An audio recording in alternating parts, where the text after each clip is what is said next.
You've been looking to see breakthrough for a while. We've been asking you about him the last week or so. Is this sort of a lot of stuff coming together for him? Well, I think his confidence is building. His assurance out there on the floor of both ends is growing.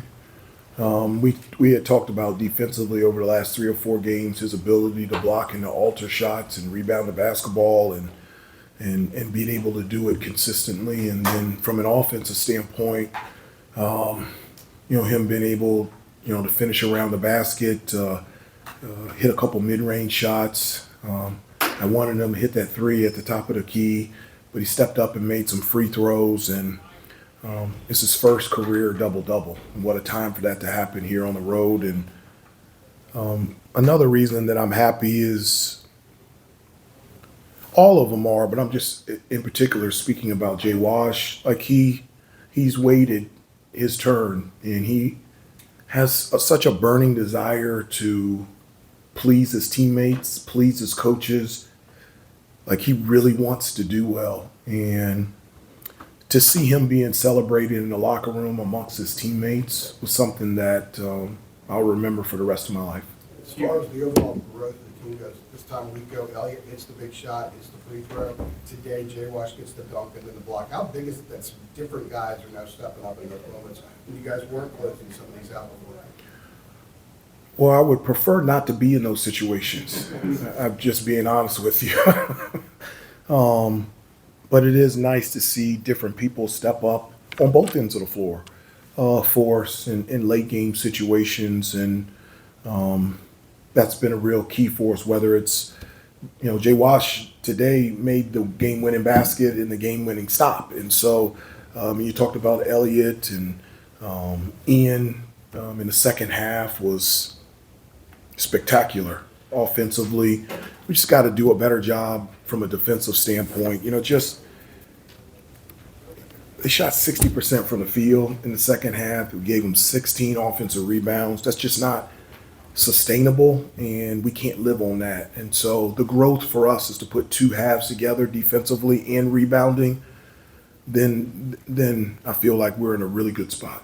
Hubert, like you alluded to, similar to the SMU game, Ian starts out a little slow, but then he ends up the game with 21 points, shoots 5 of 8 from 3. Do you feel like he's more comfortable in the offense where he can sort of withstand a slower start and still and not get out of his own head? I just can't remember a time here when I was a player, as an assistant, as a head coach, someone that can score as easily and as efficiently as him.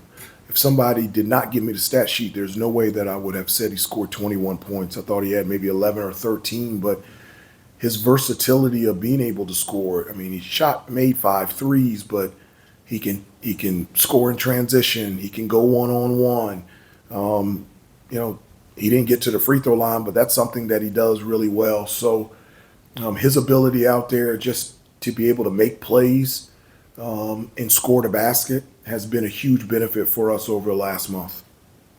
Hubert, obviously the dunk that Jay Wash had at the end, Elliott was he's battling with Middlebrooks, I guess, for the ball, kind of throws it behind his head as well. Just what did you kind of make of, his read on that play, being able to even see Washington, I guess, at the point? Well, he has elite vision, so he can see things that normal players can't see, and he can get the ball to him as well. Obviously, that initially wasn't the play, and NC State played it really well, but the way that they played it opened up Jay Wash underneath the basket. So to be able to find him where only Jay Wash had to just take one step and dunk it, that's exactly what we wanted, and it was a great execution by them. Other than Elliott's late turnover, was this one of his more efficient games and showing strides in that area? It really was. 9 assists, 3 turnovers. I think he had back-to-back turnovers latter part of the second half, and that's when I took him out. It was a pass to Jay Wash, and then it was another pass. And he has as I said before, he has a gift where he can pass differently than normal people. And I think at times he's so confident that he can get the ball to where he wants to. Sometimes it ends up as a turnover, but I thought he played really well today. He ran our offense. He took care of the basketball. And I was really proud of them tonight. Coach Davis, you mentioned you don't want to be in a late game situation like that, but what does it say about the maturity and the growth of this team prior to maybe some of those non-conference games early in the year to come in a hostile environment like this and win a one-possession game? Well, I do think, the schedule that we played in non-conference has helped us. I mean, a lot of people don't even include in the preseason, we went to Memphis. Then we played a true road game at Hawaii. I mean, how many games have we played? 16, 17 games? 9 away from home. 9 away from home. 10. 10. And so, yes, playing here is a very difficult environment, but we've been there before. And we've been in that situation where we need a basket or we need a stop. So it's great to be able to pull from experiences that you've had as a team and individually to be able to execute. And that's what we talked about in the huddle prior to the last possession defensively is we were in the same situation against UCLA and we just needed one stop. No Cade, Ty, or James today. Is this the rotation getting a little bit tighter now that you're getting close to mid-January? No, Play, or? not at all. Not at all.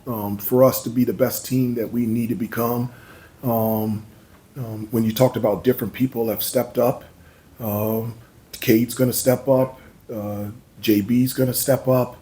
We need everybody. And Ty's going to step up. There is no set rotation. North Carolina's going to show up and try to become the best team that we could possibly become. In those late Last game one. timeouts, before the final timeout with the defensive stop, what was just kind of your overall message to the team as you got closer to the end? Well, I first started off and I just said, guys, isn't this really fun?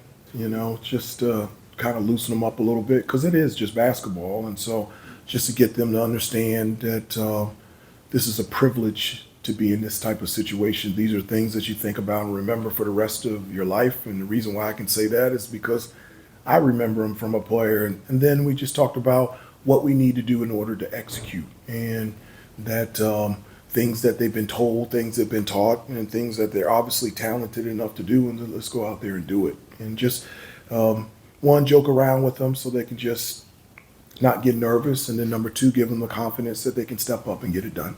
Thanks, Coach.